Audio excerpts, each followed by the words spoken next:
Georgia-Clemson is virtually a lock to make the play. Yeah, I look at it this way. When I look at Georgia, because I watched every single snap of every game last year, and I've been following everything with the recruiting. When I look at Georgia, the rest of their schedule, I don't see a losable game. I don't see an opponent outside of Florida.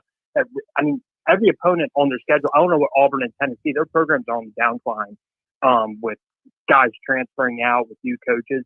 So I just look, those programs everyone thought Tennessee was on the uprise the past 3 years with their recruiting, and they thought over the years Pruitt was finally going to get it together, and obviously that was a debacle. And also the same with Auburn with Gus. I look and think long term you had to get rid of Gus, but now with Harsin, maybe in the long term it'll be better, but in the short term, to me, Georgia's only competition is Florida, who's going to be on the downturn for this year compared to last year. They won't have the quarterback, the offensive line, their whole offense they're replacing. And their defense didn't really scare many people last year. And when you look at Georgia talent-wise, to me, they should be able to win that game. Outside of Clemson, if they win that game, they should go 12-0. And that's where I think it's going to be interesting with the 14 playoff talk. If Georgia goes 12-0 and then loses to Alabama, if they get to the SEC title game, to see what happens with the playoff there. Because we haven't had one of those scenarios yet, at least in my memory, because when Alabama got in and won the title versus Georgia that one year, they didn't even win their division in the SEC. So I'm very curious to see if Georgia were to win week one, even with the loss against Alabama, presumably if they played in the SEC title game, if they would not make the playoffs. Yeah, Ben, so you're right. We've not had a situation in which a team lost a conference championship game and made the playoff. That has yet to happen.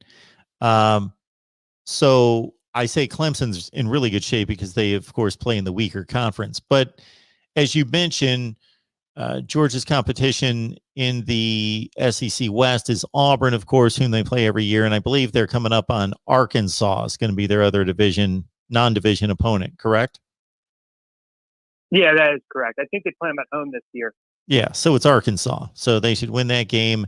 And I'm right there with you. I was starting to talk about it as I took your call, that just Dan Mullen having to turn this offense over from, we're thinking like a 65-35 pass run ratio to the complete opposite with Emory Jones, that it's going to be difficult for them to, and they've not recruited on Georgia's level. I think last year's looking like a one-year aberration in which Georgia basically blew the division because they made a bad decision in developing quarterbacks and choosing quarterbacks and lost the head-to-head. But, yeah, I think they're in great shape. I think either team, Ben, is in good shape as long as they don't lose decidedly. If it's a great game, as we all anticipate, like a 38-35 game, I don't think the loser's going to be in some bad shape.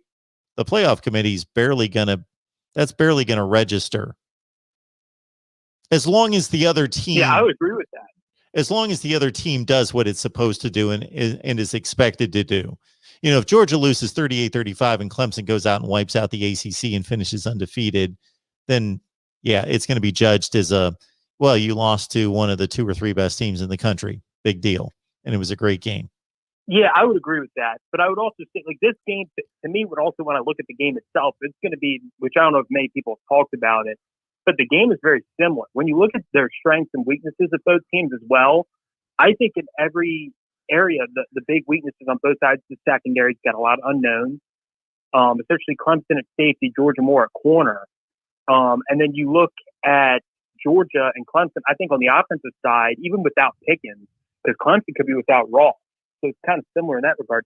The offensive line, to me, Georgia's more talented, but we don't know who the 5 guys will be outside of Sawyer. At left guard should be very good, but the rest of the 4 guys and where they're placed, that's going to be the key to that game to me, is who's Georgia's offensive line. Because if Georgia can hold up Clemson's 4-man front, I don't see how they both lose the game and also don't make the playoffs. If they're able to maintain Clemson's defensive line, considering how bad they were as their offensive line was, especially running the football in that Mississippi State game when JT Daniels finally played, which who knows if JT could have played weeks before. That's going to be the biggest mystery in Georgia football in recent memory, why he didn't play or when he could have played. But when I look at Georgia, their offensive line, that mystery is going to be the key to that game. And to me, their season. If Georgia has their best 5 offensive line out there, I really don't see them losing week one. I don't think they'll blow them out by any stretch, or that game could be a blowout by any stretch. But Georgia should be able to win if Murphy and Brzee and those guys can't get consistent pressure. Because there's no better defensive line in the country to me than Clemson, especially with another year, those young guys without having to deal with the COVID issue as much.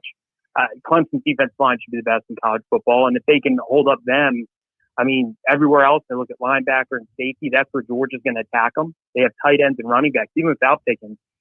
Clemson's weakness is safeties. They're going to use Arian Smith because he's fast. He's very fast. They're going to use him over the top. They're going to use their tight end in Washington, and they're running back Cook out of the backfield with the linebackers and safeties. And I think a similar thing Clemson's going to do with Georgia, who struggled last year in coverage at linebacker and at times with safety. So to me, the game is very similar. It's going to come down to if Georgia's offensive line plays at an elite level, I think they'll win. If not, I would go Clemson in about a touchdown game.